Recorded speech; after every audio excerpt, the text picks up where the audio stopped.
Assalamualaikum dan salam sejahtera. Okey, so kita masih lagi berada pada subtopik 10.1 iaitu binomial distribution. So dalam video kali ini saya nak ajar cara baca binomial punya table. Okey, binomial punya table ni kamu boleh tengok dekat statistical table dan table yang pertama adalah menceritakan tentang binomial table lah. Okey, so untuk binomial table, pertama sekali kamu kena tahu, yang paling penting sekali, table tu boleh baca kalau kita punya probability ni dalam bentuk greater equal. Okay. Kalau dia tulis greater je, masih tak boleh baca table. Kita kena ubah soalan tu, kita modify soalan tu sampai kita jumpa dia greater equal. Okay.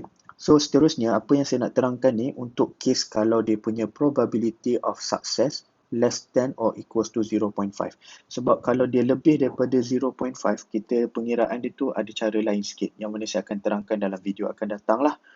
Okay, so sebelum saya teruskan, saya nak ajar dulu cara kita tengok table tu lah.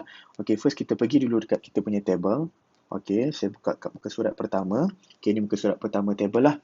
Okay, so make sure kamu tengok dekat bahagian table of binomial probabilities. Okay, first saya nak tunjukkan dulu dia punya urutan.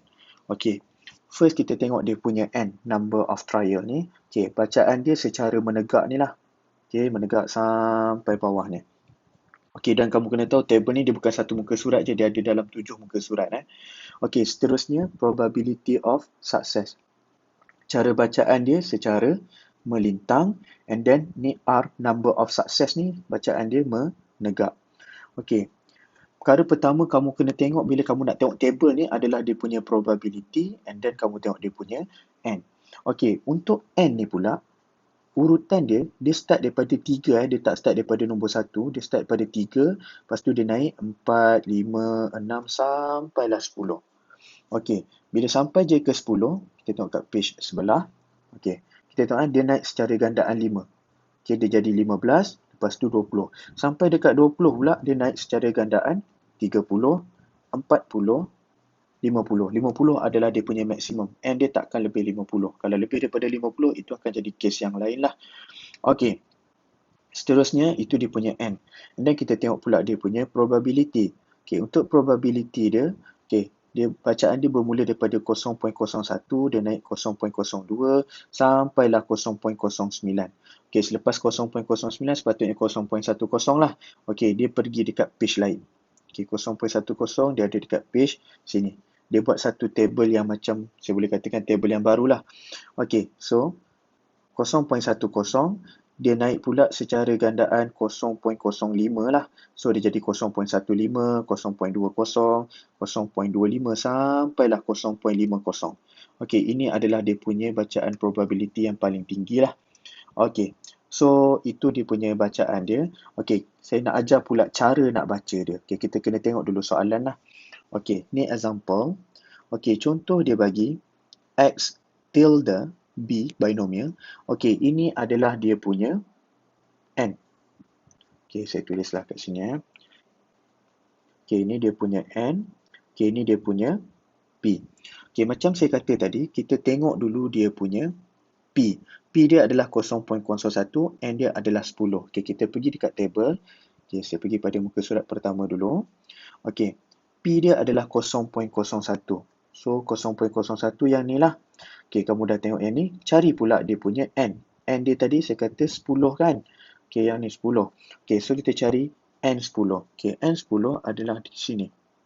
Okey, probability dia sini, N dia sini. So, bacaan untuk soalan tu mesti dalam area sini sahaja. Okey, sepatutnya dia ada lagi kat belakang ni. Sampai R dia 6, tapi kat sini bacaan dia kosong, so bermaksud tak ada nilai lah. Okey, so sekarang ni kita punya kawasan yang kita kena tengok adalah kawasan ni sahaja. Okey, so soalan dia minta cari Px greater equals to 1. Okey, macam saya kata sebelum ni, nak baca table binomial probability, dia mesti syarat dia greater equal. So, yang ni sebabkan dia dah greater equal, okey, kita boleh terus tengok table. Okey, 1 ni apa dia? 1 ni lah dia punya R. Okey, so kita patah balik. Okay, kita ingat R dia adalah 1. Okey, tadi saya kata P dia 0.01. Okey, N dia 10. Okey, R dia 1. So, inilah dia punya jawapan. 0.0956. Kita tengok jawapan dia. 0.0956. Okay, kita try lagi satu soalan. Okay, ni X tilde binomial. N dia 10, P dia 0.35. Okay, so kita cari dulu dia punya P 0.35 and then kita tengok dia punya N 10. Okay, 0.35. Okay, kita tengok kat sini, tak ada kan 0.35. So, kita pergi ke table yang page baru tu yang saya kata tadi tu. Okay, kita ada 0.35 dekat sini. Okay, so 0.35 ni, okay, lepas tu kita kena cari pula dia punya N. N dia tadi, kita kata 10 kan. Okay, kita tengok kat area 0.35, N dia 10. Okay, sini sampai 7 je, kita tengok page sebelah. Okay, 0.35 and dia 10. So, bacaan untuk probability soalan tu mesti berada dalam area sini. Daripada sini sampai sini. Sebab ini adalah kawasan untuk 10. Okay, sampai sini. Okay, lepas tu kita tengok. Okay, dia kata cari Px greater equals to 9. Okay, dia dah guna simbol greater equals. So, ini adalah dia punya R. R dia adalah 9. Okay, kita tengok balik table.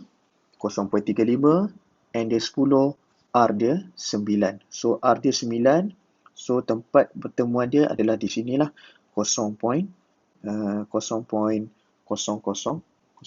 Okey, saya tulis. Nampak tak kat sini? 0.0005. Okey, last one. Okey, kali ni N dia 20. And then, dia punya P 0.05. Okey, kita cari dulu dia punya P 0.05. Saya patah balik ke page pertama. Okey, P dia adalah 0.05 and then N dia adalah 20. So, kat sini tak ada N20 kan? Okey, kita pergi page sebelah. Okey, probability dia 0.05, N dia 20. So, dia mesti berada dekat kawasan sini. Kita punya jawapan. Okey, kita tengok dia punya R. R dia adalah 2. So, kita tengok balik. 0.05, 20 and then R dia adalah 2. So, tempat pertemuan dia adalah kat sinilah. Okay, 0.2642. Kita tengok jawapan dia. 0.2642. Okay, so saya dah ajar cara nak baca table. Okay, so next kita nak belajar cara nak jawab soalan menggunakan table. Okay, so benda ni saya akan terangkan dalam video yang akan datang. Terima kasih.